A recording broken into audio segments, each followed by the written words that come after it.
ng lahat ng kalupaan. Ngayon, ano ang tawag kay Madam Lydia Esguerra? Sole owner ng mother title o CPT-01-4. Ayan, para po maunawaan natin sa mga hindi nakakaunawa, hindi nakakaintindi, na dapat intindihin natin. Ayan, para hindi masakit tanggapin ang katotohanan.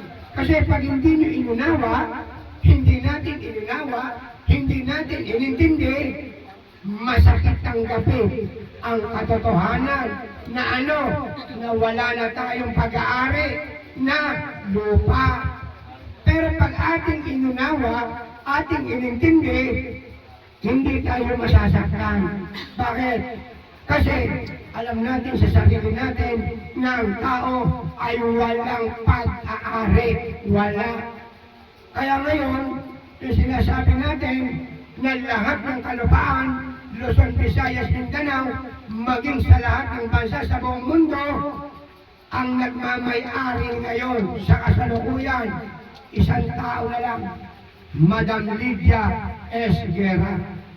Huwag magagalit yung mga maluluwang na lupain na nagmamay-ari sila, huwag magagalit. Bakit? Dumating na itong tamang panahon. Ito yung tamang panahon. Wala tayong magagawa. Maging sa Bible, Biblical, may kanya-kanyang tamang panahon. Ito yung tamang panahon na lumutang ang nagmamay-ari sa pisikal na kaanyuan, Madam Lydia Esguerra. Tandaan po natin, nung lumutang ang Madam Lydia Esguerra sa pagiging sole owner ng mother title o CPT-01-4, April 15, 2024. Tatandaan po natin yan para hindi tayo nalilito.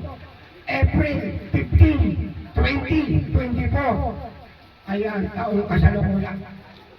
Kaya, hari nawa, para hindi masaktan ang ating kalooban, ang ating puso, ang ating isipan, unawain natin na ang nagmamay-ari ng kalupaan, una, ang Diyos ng kataas-taas sa langit, Diyos sa dakila, Diyos sa banal, Panginoong Diyos, na ipinamahala kay Madam Lydia Esguerra.